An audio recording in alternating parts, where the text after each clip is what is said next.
Okay, wherever I welcome to another Tuesday night shiur. Right after the Chagim, right? We just had Matan Torah last week. Amazing Shavuot. How was your Shavuot? Everyone was good? Yeah, 50-50. Okay. Before we start, does anyone have any questions? Any sheilot? Yes, no, maybe so. Don't be shy. Ask now before I start. No? That he usually has to tell you that. I'm just joking. Okay. This week's parasha is Parashat Behalotcha. Behalotcha et hanerot. Okay, let's get into it a little bit. Yes, go ahead. Question? Not really. Could we talk also a little bit about last week's parasha too? Nassau? Yeah. It also has a lot of very interesting things. Okay, fine. Let's do it. Since we missed last week, But the part that I'm going to talk about is not the part that you're thinking of. But I'll talk about it anyways. Just to... I wanna know what you... Just to tease a little bit. Huh? He wants to know about the Sotah, about the Nazir. I'm going to talk about the first 5-10 lines. You ready? The part that no one even thinks there's a whole drasha on. But okay, let's get into it, right? Let's go back. Rewind. Parashat. Last week's parasha was Parashat Naso. Morav Rabotai. See, you plan a whole drasha, you're ready to speak, suddenly you get a curveball, and now you have to change your whole shiur. That's the beauty of being Jewish. You always have to be ready in life. Whatever comes your way, you have to be ready. Okay. How come Matan Torah, right after Matan Torah, we read Parashat Naso? We should really read which parasha? Bereshit. Didn't we get the Torah? We should read Bereshit. Why are we starting from Parashat Naso? It's a good question. It's a question that everyone should really have. And today I'm gonna hopefully explain that in Parashat Naso, how it talks about, in a very hidden way, how much we have to cherish and respect the Torah to the point that Parashat Naso is like the beginning. What's going on in Parashat Naso? If we go back to Parashat Bamidbar, we see that Moshe Rabbeinu takes all the Shvatim, the 12 tribes, right? Not including Levi. Yosef is split into two, Menashe and Ephraim, and he spreads them around. He puts 3, 3, 3, 3. The Levim are scattered amongst all the Jews. He puts the Mishkan in the middle, and the family of Aaron, Kehat, and who? And Gershon, right? Gershon and Kehat, two kids of, Merari, the two kids of Aaron, right? The two elder sons passed away. Nadav, Avihu passed away. His two elder sons. And came Gershon and Kehat, right? What's so funny? Now, the eldest son, as we see, which was at that time was Gershon, you gotta stop laughing. You're confusing me over here. No, you have to take care of it. If he has those issues, you have to take care of it. Okay. You caused this to yourself. I'm not causing this to you. You're doing this to yourself. I'm sorry. Right? So, what's going on over here? We have that the eldest son, he used to hold the Mishkan. The eldest son of Aharon at that time would carry the Mishkan. And the youngest son would carry the Keleh HaMishkan. They would carry the Mizbeach, they would carry the Shulchan, and so on and so forth.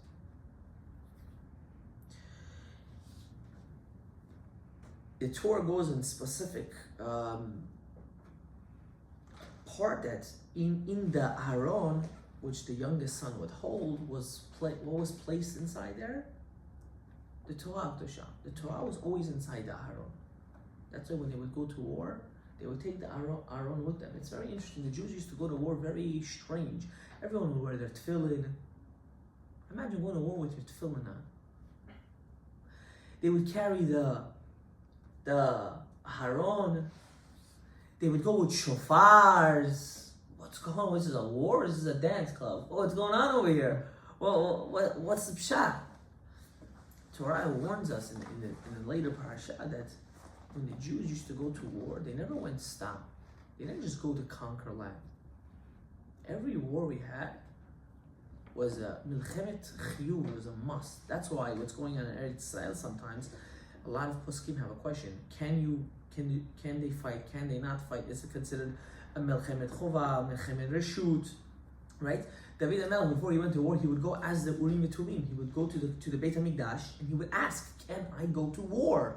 And the Urim V'Tumim would answer him, yes or no. It was a breastplate of the Kohen Gadol. They would ask a question, he would be turned around, and the letters would shine. The letters also over here would shine, and he would give him his answer, if to go to war or if not go to war.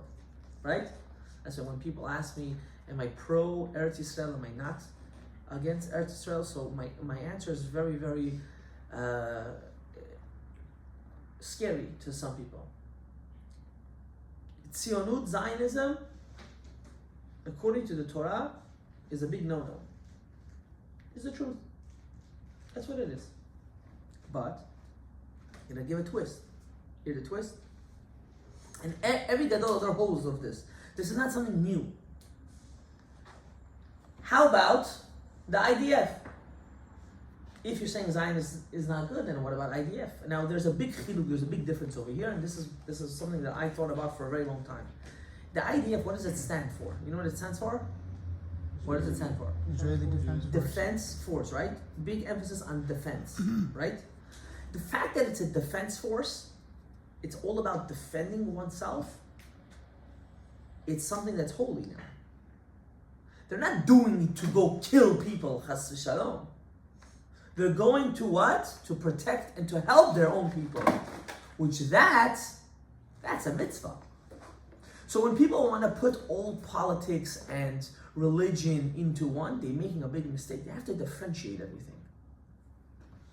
The differentiation is that this is something that is tameh. Now that it's tameh, right? Should we get involved and help? Or should we just be like the Satmars and say, let them all burn in hell and call it a day? Which we don't hold that way, actually. And then there is the whole army situation. What's the army? You have to have a defense force. You must. It's not a far-fetched idea. You must have people that have to defend your land. It's the end of the day. To the point that the Chachamim say that a person that dies in war, he's going to a very high level. His neshama goes all the way up. Why? Because you're willing to die for another person. Matav u'mana'im is the greatest thing. So what's going on over here with the Merari and Gershon? What's going on over here? Gershon was the oldest son. The oldest son wasn't zoche to hold the Aharon. The Aharon was covered with what? Just a little side point. What was it covered with? A blue tchelet, the tachash, the garment. It was covered with a blue garment around all the Kilei HaBeit HaMikdash, because you can't see. If you see the Aron, if you see the thing, you would die. You're not allowed to see it. Blanket over it. They would put a blue blanket. Why blue? Blue is neged ein hara. People don't know this. Why do you think by boys the color is blue? Why not green, orange? Showing deflecting on. Blue has a power to go against its neged ein hara. Another point, that's another reason why tchela. What's tchela? Why is it blue? It's a reflection of what? The sky. The sky, which is a reflection of the ocean, right? The ocean is blue because of the sky, and the sky is blue. So you get the whole thing. A fish, why do you say fish is neged ein hara? Because it's surrounded by which color usually? Blue. Blue. So the whole thing is all about the colors. We don't study colors because we think it's far-fetched. But blue is a very enormous, is a very strong color. It pushes away all evil eyes. That's why, why that evil eye is blue. Did you ever think of that? Is it a Jewish thing? Is it not a Jewish thing? We're not going to get into it right now. I'm not getting into it right now. One guy, that one's in the shul, he's a young guy, he's in the jewelry, he has like this bracelet, right? So he put pink sapphires instead of blue. I said, you're defeating the purpose. He said, okay, I understand. You like it. I like it too, right? It's nice. But what are you doing that you're wearing What are you doing that you're wearing a pink sapphire? At least put a blue color so it should really be neged ayin hara. He doesn't know that after he wore this bracelet, suddenly a lot of his things started to go down. Why? Ayin hara. It's an important thing. It's true. These things exist. Don't listen to people that say it doesn't exist anymore. They don't know what they're talking about. But I read in the Gemara that it says that ayin hara only works if you believe it. Correct. And you believe in it. Because your subconscious is not strong enough, at least at your stage of your life, to say, I don't believe in it. Right? You have to reach such a level mentally to know or to think that someone has an evil eye and say, there's no evil eye. Why? Because their mental state goes to which level? It's all from Hashem. Exactly. But most people are not there. Most people don't say it's all from Hashem and they continue living. What do they say? Oh, look at the glass he gave me. Yeah. They'll blame the whole world why their life's suffering. Yeah, I went to this party, he saw me, he gave me ayin hara. Yeah, what are you talking about, right? It could be true too. But only because he believes in it. But if he doesn't, then no. Yes and no. Yes and no. There is ayin hara. It does affect. It only doesn't affect from Zerah of Yosef, as the Gemara says. What does that mean? If you come from the lineage of Yosef. That's what they say. What do you say if you think you have ayin hara? What do you have to say? Ben Porat Yosef, Ben Porat Alai. You say to Hashem, I don't know if I'm from Shevet Yosef, but make it as if I am, like for this instance. But do we believe in superstition? Wow, this year we're going left. I didn't even think about this whole thing. I want to talk about something totally different, right? Right? So, what's the shot here? So these things do exist. Just to be clarified. Okay. So, go ahead. One quick question. Should we tie blue string? No, don't tie no strings. Don't tie no strings. Read Tehillim, you'll be fine. Blue string, red string, green string, orange string. You can have a rainbow. Do you think you're a rainbow man? That's the other day. The girls play with the rubber band things. They make bracelets from rubber bands. So my daughter made a rainbow one. So she said, Abba, can you wear it? And I said, okay, sure, I'll wear it. I wore it on Shabbat, on Friday nights.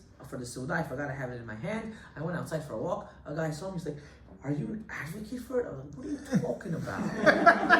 Like, what's going on?" And I saw I hopped the rainbow, and I'm like, "Oh my gosh!" I took it off right away. I said, "I'm not an advocate for these things. I'm not pro it. I'm very straight. I don't like to go to the left anyway. I like to go straight." Right? We don't go to the left. You go to the left, it's a different kind of people, right? So let's get back to Parashat Naso, right? We went to Bamidbar, now we're back in Naso. So why did Hashem give it that the second son of Aharon should carry this, the Mizbeach, the Aharon, that had inside the Sefer Torah? I tell you why. Hashem didn't want us to think being a Bechor, a firstborn, is more important than the Torah Kedusha. Everyone would have respected the firstborn of Aharon because he's first, and not because of what? The Torah that's inside the Aharon. So where did Hashem put the Aharon? In the second brother, the younger brother. Why? To show that regardless who's older, whoever has the Torah, he's the one that's important. That's why he says, Mamzer Talmid Chacham Adif Mi Ama'aretz Kohen Gadol. A mamzer that's a Talmid Chacham is in a much higher madriga than a Kohen Gadol that's a Amaretz. What's the literal definition of mamzer? Mamzer in English is a bastard child. So like fatherless? A child that was born through infidelity, with the mother cheated with another man, another Jew. Correct. That's called a mamzer. That means she was married to a man and she decided to go haywire for different reasons. We're not going to get into it right now because it doesn't make a difference. And she lived with another man and got pregnant and had this child. That's called a mamzer. Now let's say she cheated and then she went back to her husband. Her husband doesn't know they have kids. They're not called mamzer. It's only that child that came out of that unity. But they have a pagam. The kids? Other kids? All kids, all relationships after have a pagam, and I can prove it to you scientifically. You ready? Yeah. They came out with a study, I think, from Columbia University, if I'm not mistaken. At any time, what I'm about to tell you is very scary. Now, don't take it literal and don't now do crazy demonology. Anytime a woman is with a man and his seed is in her, that DNA stays in her forever. I didn't make this hakira. It's not my study. They made the study, and that gives a certain effect to the mother. Now, if a woman has a child, the child's DNA stays in the mother forever. Forever. So a person has to be ma'od zahir on all these kind of things. The Torah is very specific on these kind of mutar, asur, and so on. Of course, there's teshuvah and 100%. People that do teshuvah, they can rechange their DNA like Abraham and Yaakov. Through teshuvah, you can change everything, right? But just letting you know for just the cause of whatever it is, right? Okay, let's go back. All right, so that was Parashat Masot that I wanted to talk about, right? Specifically the fact that Torah itself, limud Torah kedusha, learning Torah is the most important thing. Nothing else is as important. Now, in limud Torah, there's two parts. There's learning Torah, which is having a kviyut in the morning and at the night. And then there's something called Yidiyat HaTorah. Yidiyat HaTorah means knowing the Torah. You can't know it unless you study. So when it says the greatest mitzvah in the world is what? Talmud Torah keneged kolam, not because you have to have a set time, but because of you have to know the Torah. And why is knowing the Torah so important, Rabotai? Why is knowing the Torah so important? Because that's who you are. That's who you are. Imagine giving you a different person's birth certificate, social security number, and passport. You go, you want to travel, the guy says, this is not your paperwork. But I had it all my life. This is what they told me. This is not your paperwork. How are you going to feel? You're going to feel bad. This is not me. I want my paperwork. I want. You're a walking Torah. That's who we all are. Her included. Women included too. They're not far-fetched beings. They're not here just to please the man and call it a day. They have an enormous job. Women, more of enormous than men. Much more. P-elef, 1,000 times more. That's why they don't have so much mitzvot they need to do. You want to know why? Because their aura is so strong. By one action, their one action is a man's 1,000 action. How? When she's mechazek, she lifts up her husband, picks him out of his maslul, his part of pain and hurt, and she encourages him, even if it's not for Torah. But she is a wife that encourages. She's a wife that builds him. That everything he's gonna do now is because of who? It's because of her. So how important is she?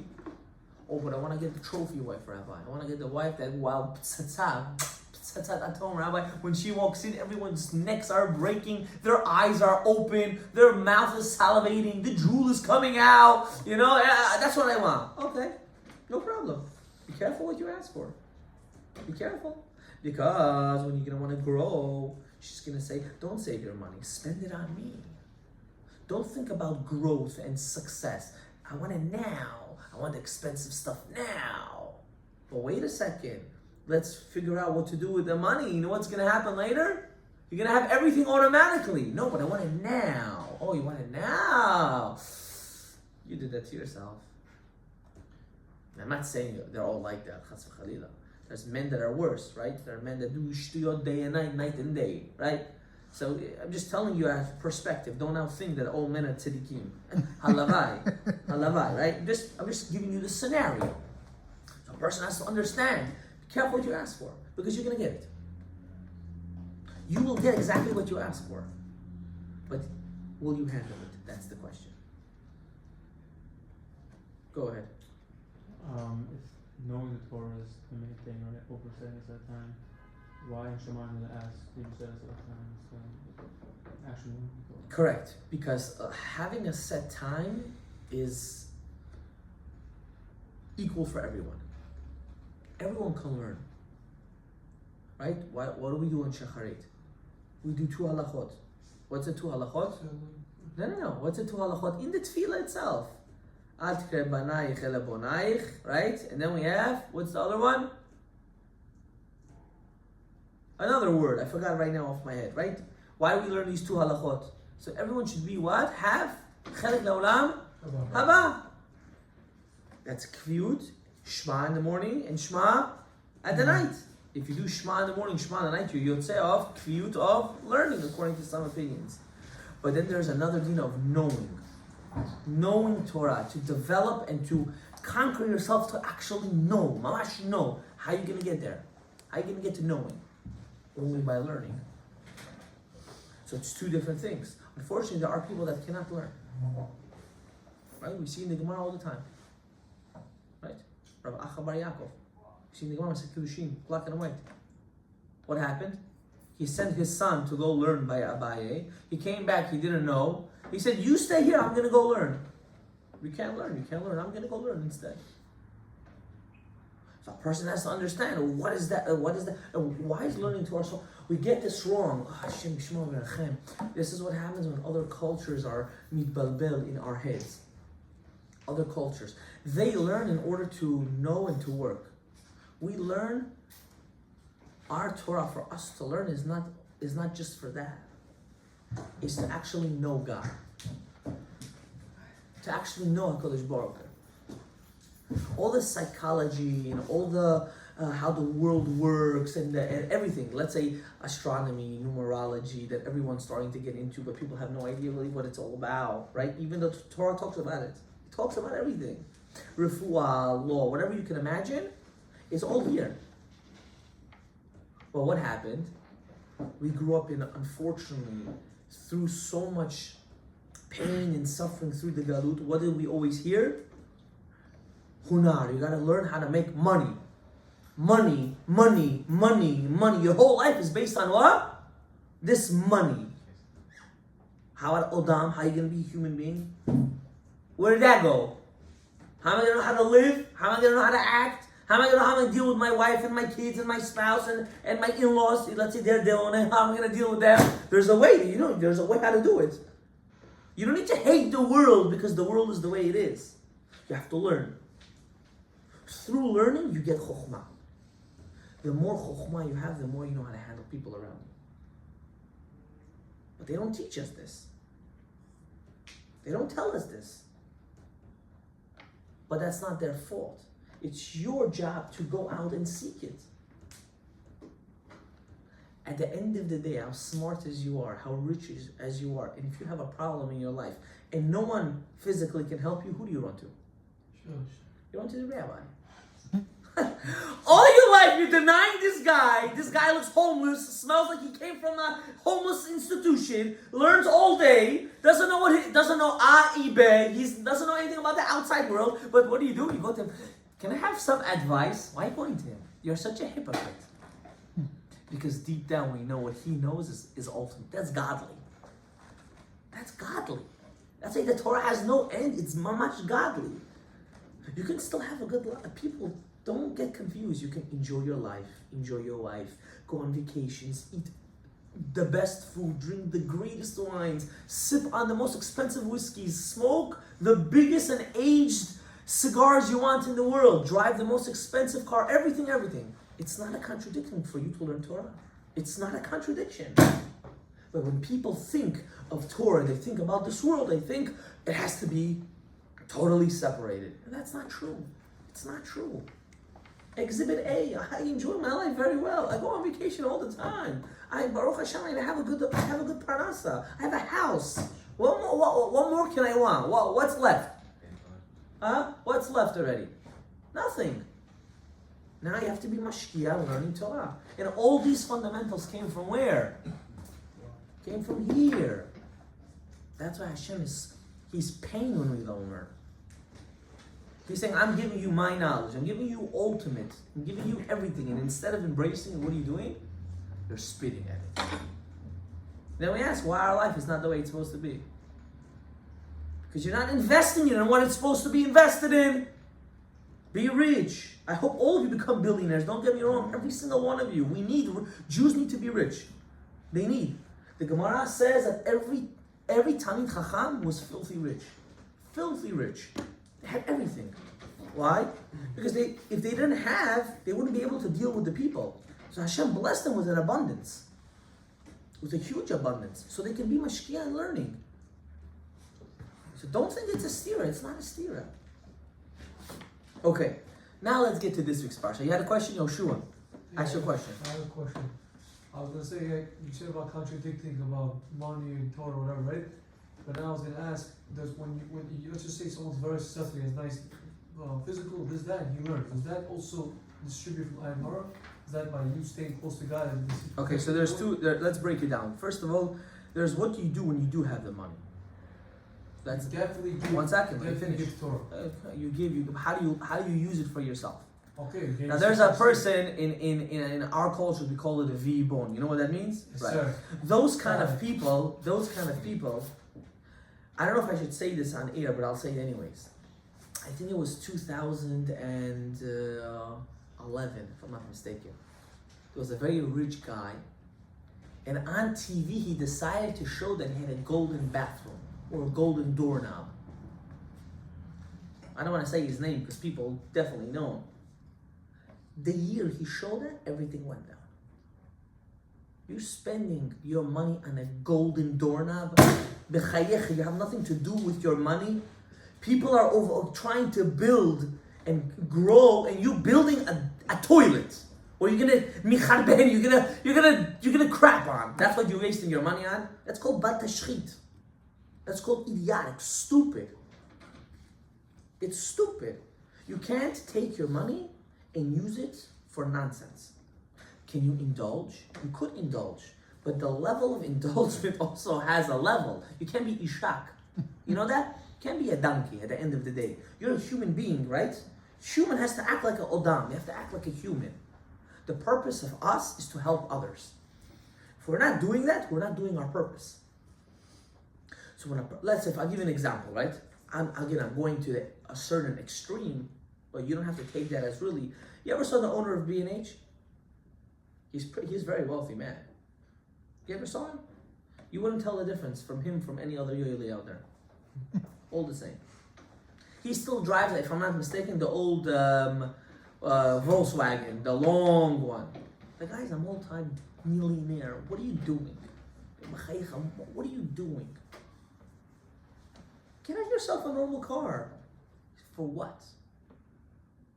For what? Hashem blessed me with richness. Now I have to use it to help others. You can still live good and help others. Correct. Again, I told you I'm going to the extreme. I told you I'm going to the extreme. You could have the nice Rollie, and you can have the nice car. You can have it all. But understand, for what am I doing it? Am I doing it to show off to him? Say, I made it in life. Is that why you're doing it? It's a nice feeling to have. Okay, nice feeling. Yeah. When you work hard, Think about it. You want to be good. Until how long? How long does that nice feeling last for? I don't know. I can feel you. Like 5 minutes. No, it lasts. Yeah. The last couple 5 months. minutes, It lasts couple months. It does, but it's not a kiyum. Let's continue. It's not a kiyum. It's not a forever feeling. Anything that's not forever is not. There's no. You can't grasp it. If you can't grasp it, it's not solid. It's not forever feeling to eat all the time. I still eat every day. Yeah, you're There you right. go. That's why the Torah says you shouldn't eat to indulge. You should eat just to survive. So you should I'm not telling you to do that. I'm not telling you to eat to survive, even though that's the way it looks like. But that's beside the point, right? I'm telling you to do it. I'm telling you to do it. I'm sorry, but I'm telling you to do it. I'm telling you to do it. I'll explain to you why. You have to do it. We are not in that spiritual level. But I promise you, the ones that do, they don't do it because they want to suffer. They do it because for them that's their enjoyment. May we be zoche to understand that. Amen. That's what we have to say. Amen. Not look at them and say, look at this religious, this is called a religious Jew, look at him, bedni. For him, it's not bedni. For him, he's living the time of his life. You want to know why? Because he invested everything in this. For him, this is important. The same way you ask a shoemaker, that's over there painting, right? Or a leather maker. You say, Masreach, it smells here. He says, what are you talking about? This is my parnasah, I love it. Habib bata dafuk. Get out of here, get a different job. Same thing to that Talmid Chacham. For him, his physical minimum is his highlight of his life. Because everything he needs to know and have is in here. This is the most important thing. Your neshama is in here. It's here, it's in your brain. That's what's important. Okay, let's get into this part. Finish on that. Sorry. Go ahead. But how is he focused on Hashem?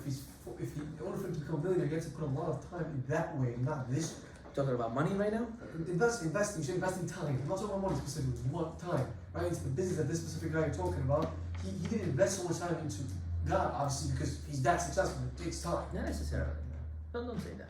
I How know quick people. does it take? 1 day? No, success comes from Shammai. Yes. People that need to be successful, they're gonna be successful. It's just the mitzvot of life.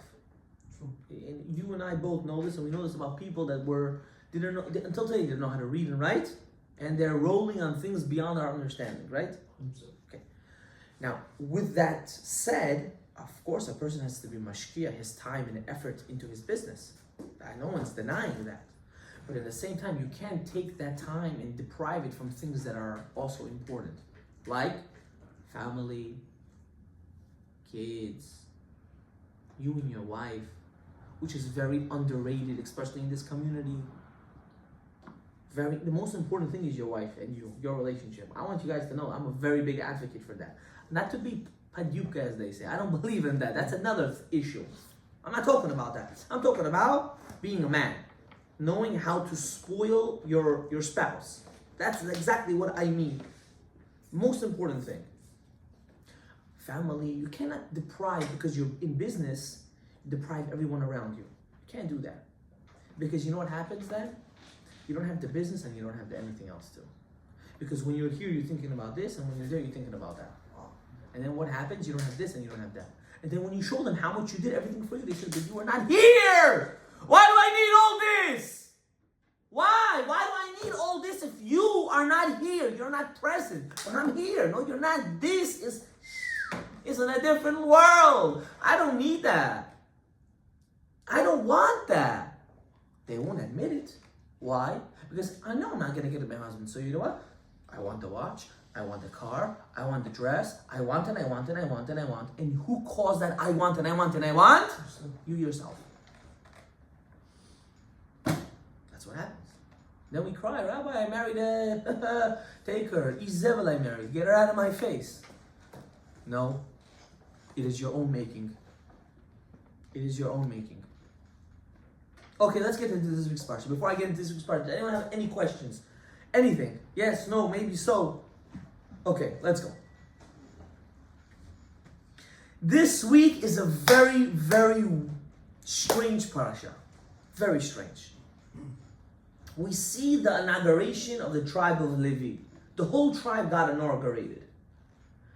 What was their inauguration process? Let's go through it. And this really, if a person wants physical change, this is the way you do it actually. The way the Leviim did it.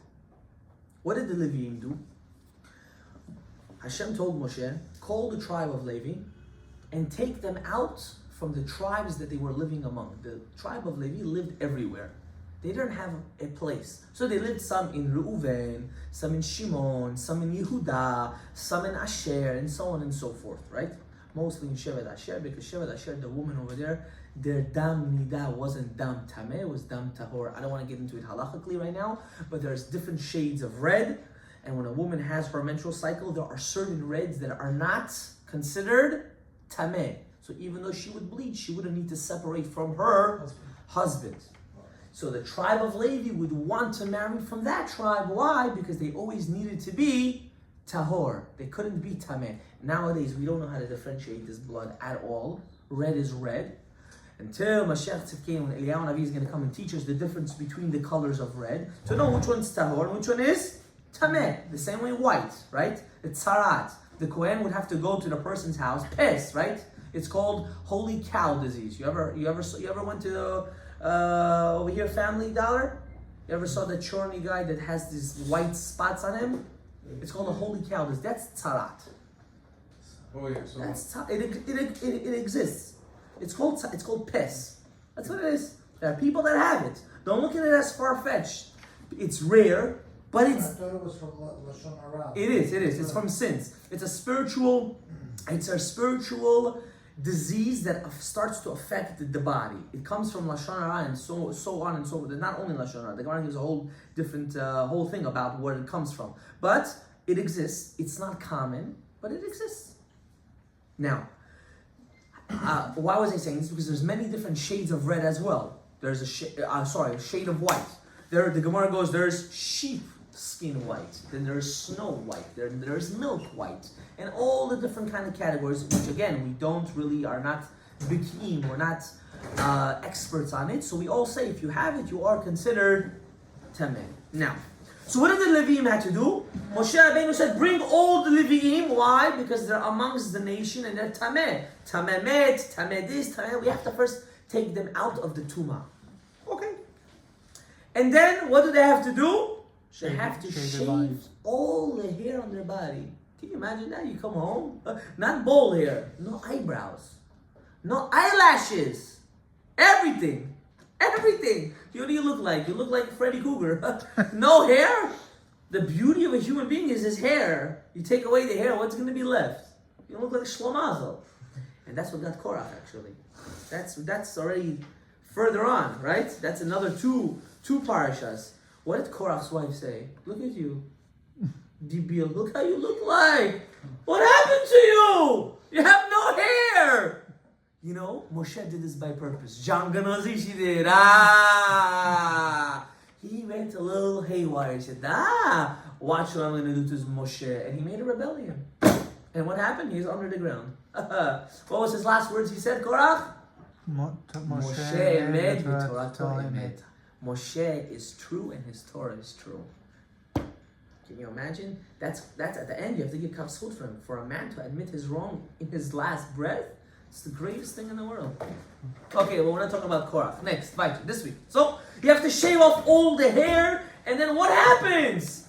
All the Jews have to put their hands on top of the tribe of Levi. What are we, a cult now? Suddenly we're playing the Kumbaya. What's going on over here? All the hands on top, and they have to put their hands on top of two animals, and they have to slaughter it. What in the living life is going on over here? The Torah is haywire. It's not normal. So let's explain it in a more spiritual lens. If you don't learn Torah with the Torah of Dari, with a little bit of Kabbalah or Chassidut, you don't understand 90% of what's really going on here. Ready? The halakha says in Shulchan Aruch, when a person wants to be a Baal Tshuva, what are the first steps he has to do? Is to go to the mikveh. He has to cut his hair and cut his nails. Why? What's going on? And I'll explain to you today. There is something called Ruach Ra, a bad spirit, right? In Bukhari, it's called COE. That's the way they call it. It's a true thing. It's a true thing. These things do exist, Rabotai. This is not far-fetched. How do we take this out of a person? Also depression. This is another way how to take out depression from a human being. Just to let you know, in a physical way, in order to get to the mental. You can't reach mental freedom if physically you're not there. That's why the first thing that they tell a person that's depressed is what? Get a schedule. Get up early. Be active. Be proactive. Do something. Why? You have to feel good about yourself. You have to get out of the state of mind of what? I'm a nobody. I'm a nothing. I'll always be nothing. My parents were right. I'll never be successful. My friends were right. I'm a no shoot. You got to get out of that. How do you do that? You got to be proactive. You must be proactive. Wake up early. Go exercise. Find a job. Go out with a girl. Do something. Don't do nothing. Do something. Right? So, first thing the Leviim had to do was had to be physically and spiritually clean. They went to the mikveh. First thing, we're going to cleanse our body. Second thing, we got to take off the hair. Why? Rotai, why hair? What does hair have to do with anything? 1 second, you guys are too religious for me. Relax yourself. Relax. Also, the beard hair, it's not too much. What, they take off all the hair? Hair, I'm thinking how to say that it shouldn't make everyone crazy. Hair is energy imprints. That's what hair is. Your hair is a recording of the koach, the power of a person's energy. That's why you see people with long, a person with long hair is going through something. He's not going to tell you. I'm not going to get into it right now.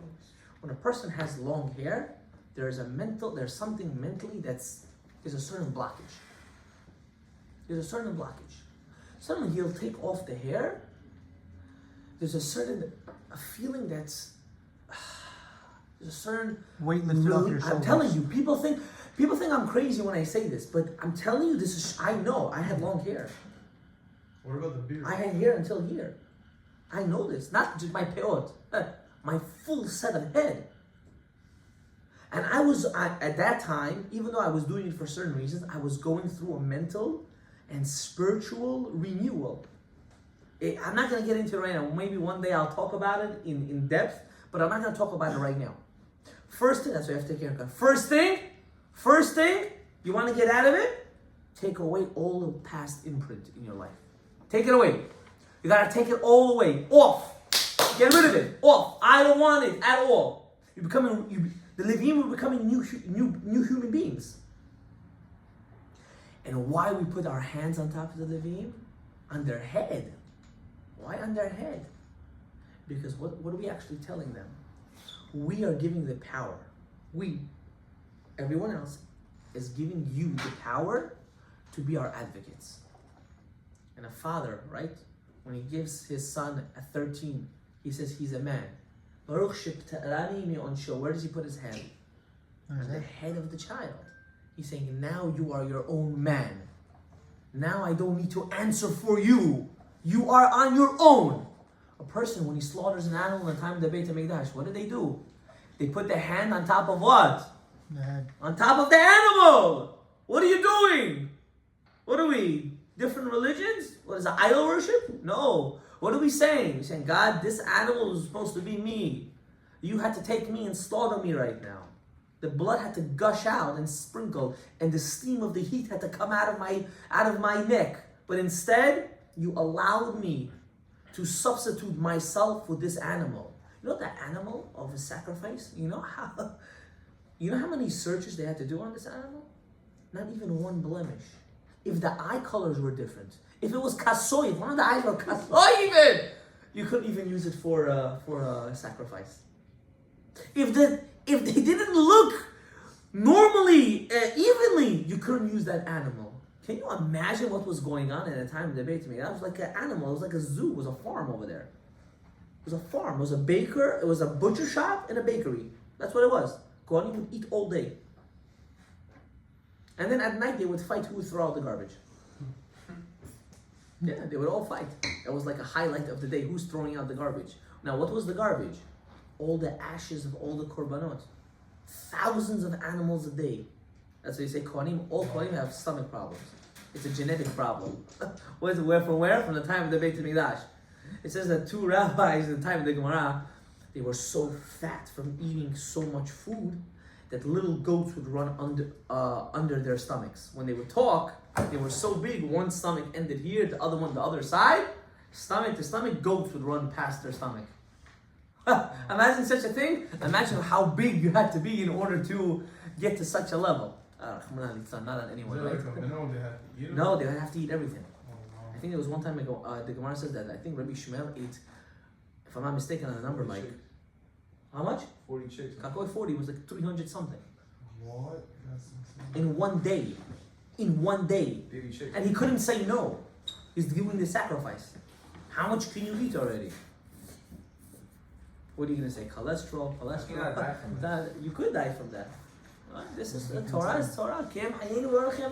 Don't worry. Don't be a doctor too much. Be a doctor for yourself. Don't be a doctor for him. Don't worry about it. You're so worried about the rabbi suddenly. Wow, I'm impressed. Now let's go back. Right? So there's a certain spiritual cleansing. That's why a woman, before she gets married, where does she go? Mikvah. Why? Purification process. Well, what's the whole point of the purification process? Neither. Bleeding your whole life. Congrats. She's not bleeding her whole life. Relax yourself. She's not dying. Bleeding her whole life means she has to go under the ground. No. Why? Why? You want to know why? She's getting renewed for her husband, and every month she has to go through that process. Why doesn't she go when she's pregnant? She's clean. Because the aura of the child is right now protecting the mother. Okay, it's also because she's a bleed. Why? I'm asking you why?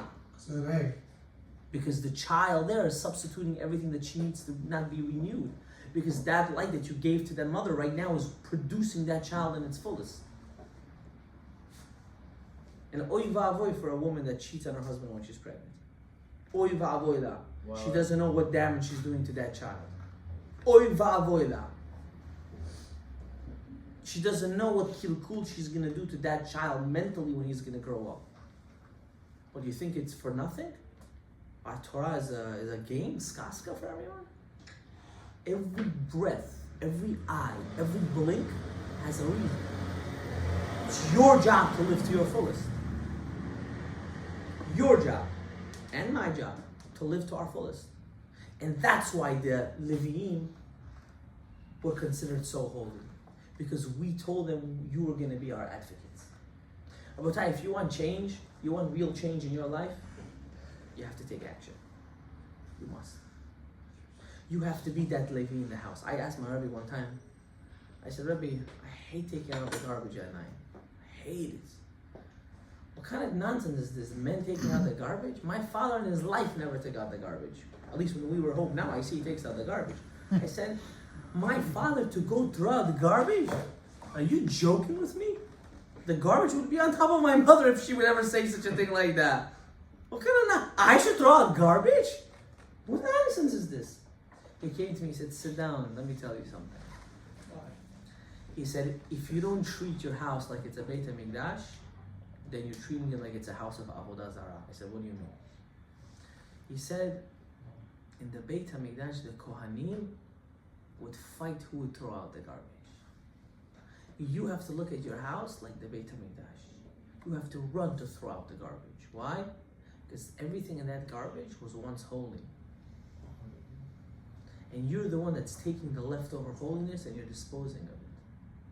He said, don't look at it in a negative way. You have to look at it in a positive way. How can I bring godliness into my own house? How can I bring godliness to my surrounding? You can't be fear dichud. You can't only care about yourself in life. If you're going to only care about yourself, you're going to end up nowhere. And that's the point of why the Leviim needed such a purification, both physically and mentally. And that's why men grow beards. I don't want to get into it. Last week we talked about it. I'm touching your topic over here a little bit. Men grow beards for what? You know why? Mercy. Correct. That's what a beard represents. But this show mercy, he said. This shows our manlyhood. Right?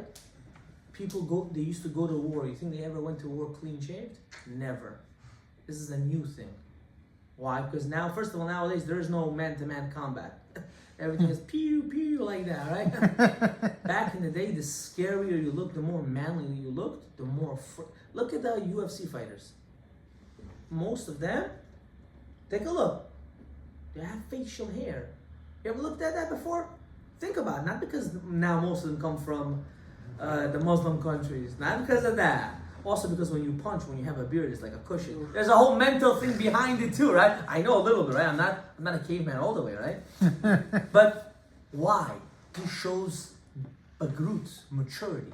The Gemara says if a man doesn't have a beard, he can't say kiddush. If a man never grew hair on his face, you can't count him to say kiddush for you. He's not considered a man. What's considered a beard? Like how much? That's good enough. No, I'm not talking about me. I'm talking about brothers. A beard is facial hair. It's facial hair. It's more than enough. Don't need to be homeless looking people. You first get to be put together. Take care of that. Put together, and then after you can grow the zakan ha'elyon. A person's face. Look at the lion. You ever saw a lion? Can you imagine it all shaved off? It's gonna look like a raccoon. No, it looks like a woman then, because Yeah, lioness it's what it look like. But Lioness was what else, dude? has a little hair. True. Zebs, wolves also have beards. All animals that are very vigorous have facial hair. Why did you ever hear the lion tell his wife, "Oh, I'm taking it off. I don't like it today." What kind of shtiyot is this? Rav Ovadia was very makpid. People don't know this. Rav Ovadia Yosef held that every Jew should have a beard. He held it. He couldn't establish it because he knew people won't handle it. Why not? What are you afraid of? Don't say it's not in style anymore. It's not true. It's very insane. You know how the Russians used to differentiate a Russian and a Jew? Through the beard. The Ruskies used to shave off their facial hair purposely. They say, "Oh, dirty Jew. You don't know how to clean yourself?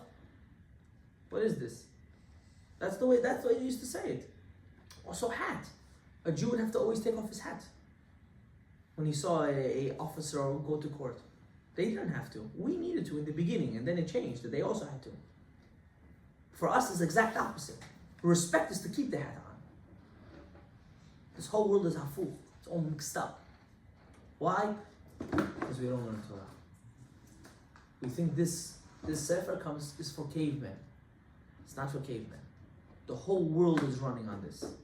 The whole world is running on this, and we don't want to run on it. Busha v'cherpa.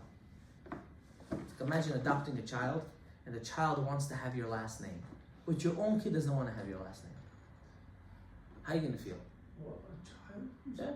I read it. Go ahead. Let's say you adopt a kid, and you have your own kid. They get older.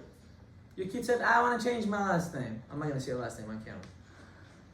I want to change it. I want to be Smith from now on. And the other one says, "Kakoy Smith, I want to be Abdul Rahmanov." That's the last name I want. He's not your son. He wants that last name. He's your son. He doesn't want it. How are you going to feel? It's going to kill you. My own blood doesn't want my name. That's what you do when you don't want to learn Torah. I gave it to you. Why don't you take it? I gave it to you. And what do? You spit at it. How are you going to feel?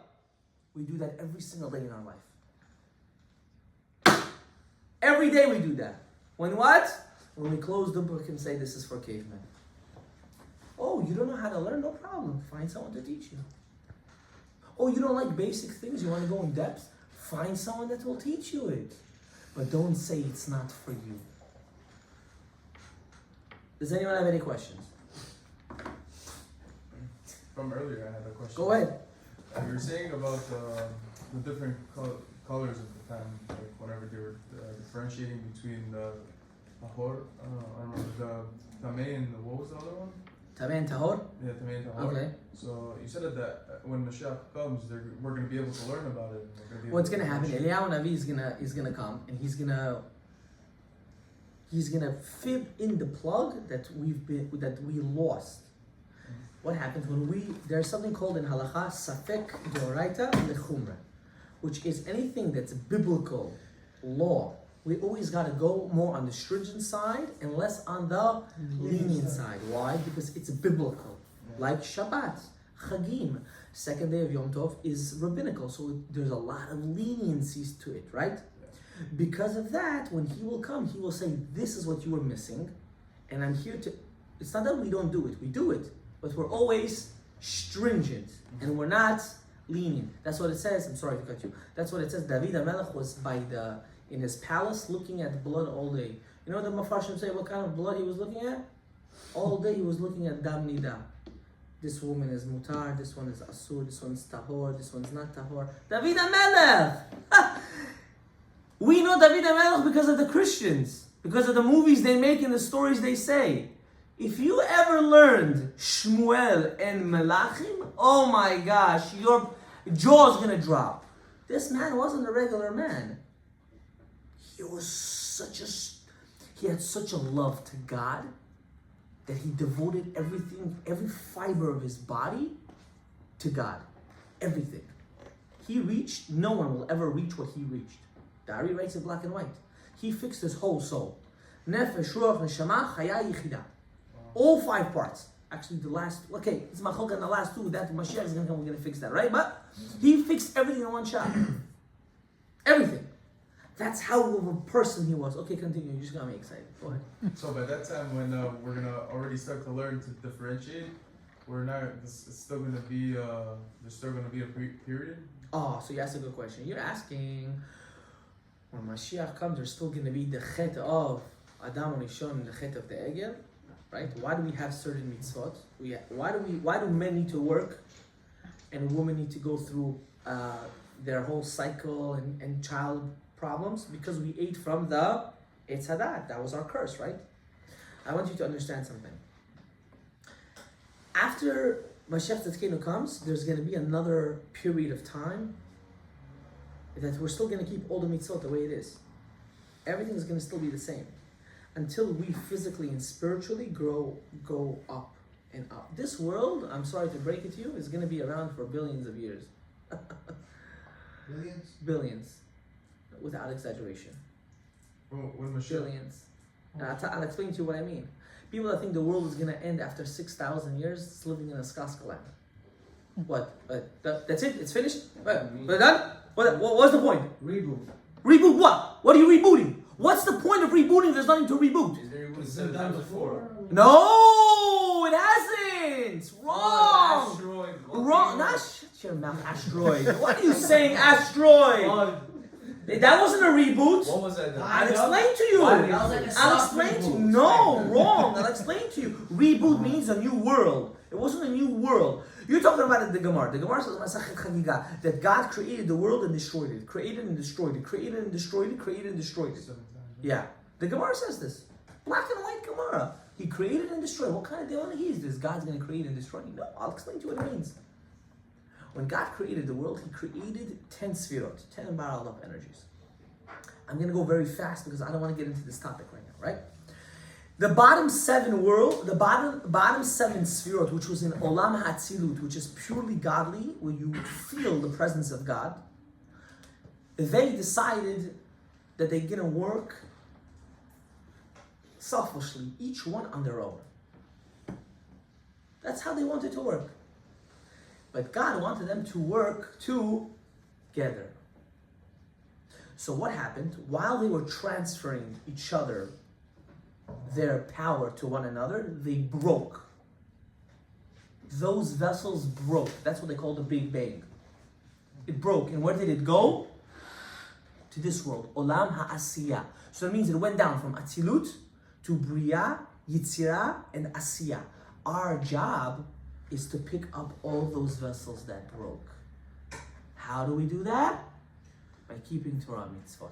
What is Torah mitzvot? Think about it for a second. There are bottled up energies that became dense into physical matter. Our job, as a piece of HaKadosh Baruch Hu, as our neshama, is here to pick up all those bottled up energies that broke and to bring it back to its source. Now that doesn't happen overnight, Habibi. That's gonna take, you don't want me to use millions of years. Because there are stages. We're right now in Asiyah Sheba Asiyah. We're leaving Asiyah Sheba Malchut, I'm sorry. We're going up to Asiyah Sheba Yisod. Habib, we have another 1,000, if not 10,000 different levels to reach back to Atzilut. So the job doesn't end, it just started. We are in the beginning of the process, not at the end of the process. But we're in the end of the new beginning of the process. Now tell me Judaism is not beautiful. Because you guys don't learn these things, so you think everything is far-fetched and crazy. And what about the Gilgulim? Like Reincarnations? Yeah, it's going to continue going. No. It's still forever? New. New Nishamot. Oh, so we're When does done. that start? New Nishamot. When does that start? Not yet. After Geulah. After what? After the Geulah. But are we going to come down here? Like The forever? Ben Ish Chai asked a question. I'm going to finish with this. The Ben Ish Chai asked a question. You ready for this question? If a woman gets married and her husband passes away, and then she gets married again to another guy, which husband is going to be her husband when she gets resurrected? Wow. You heard such a question? They're all the same husband. Whoa.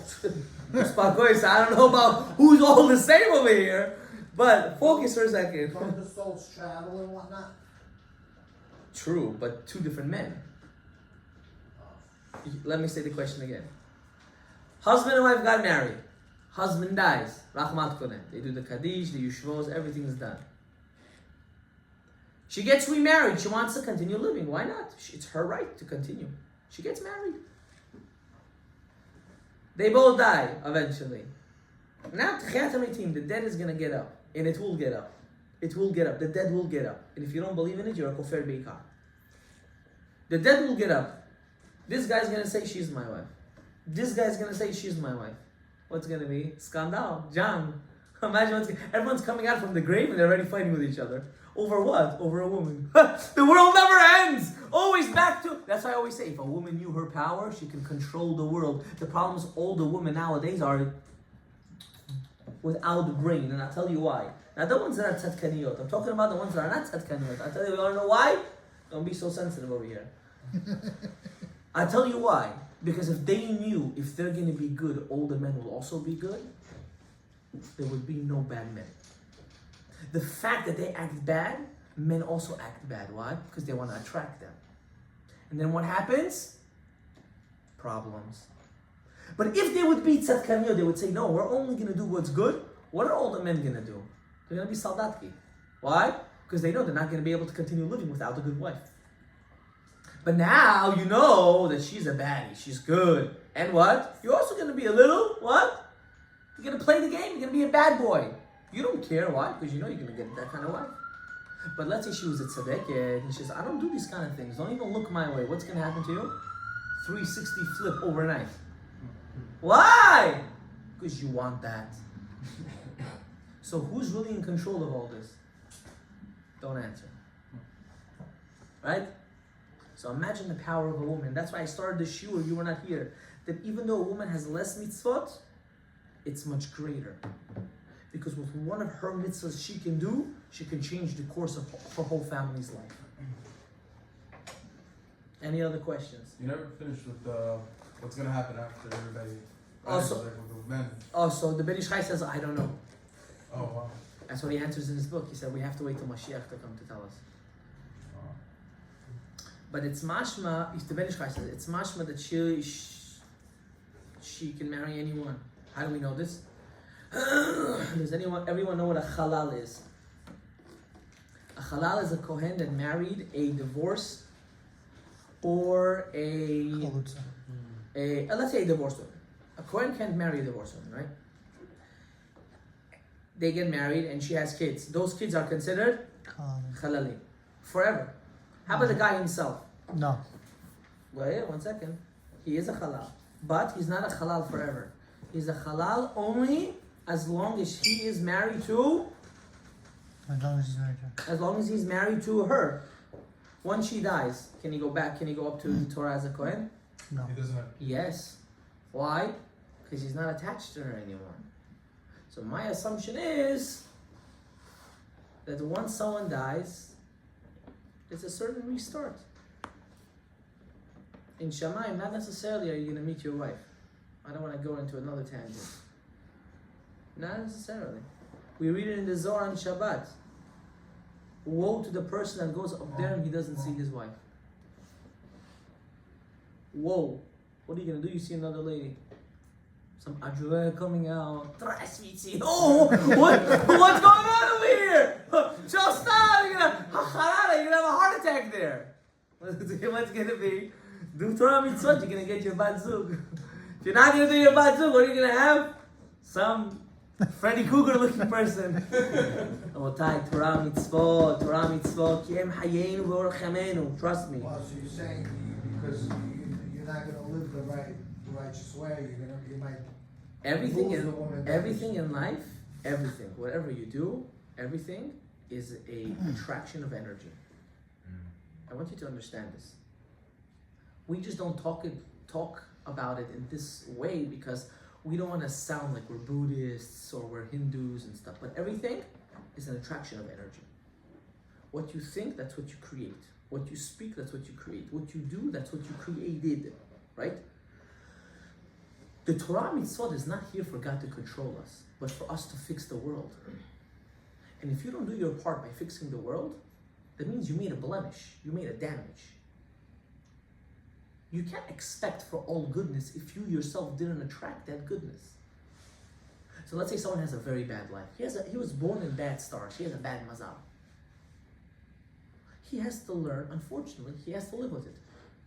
Because that's what he needs in order to fix himself. But people don't want to hear that. Why?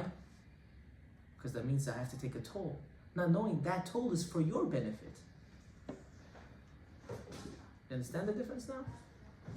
Or no? Where did I lose you? Don't think too hard, your head is bad. Okay, רבותיי, ברוך ה' לעולם, אמן ואמן.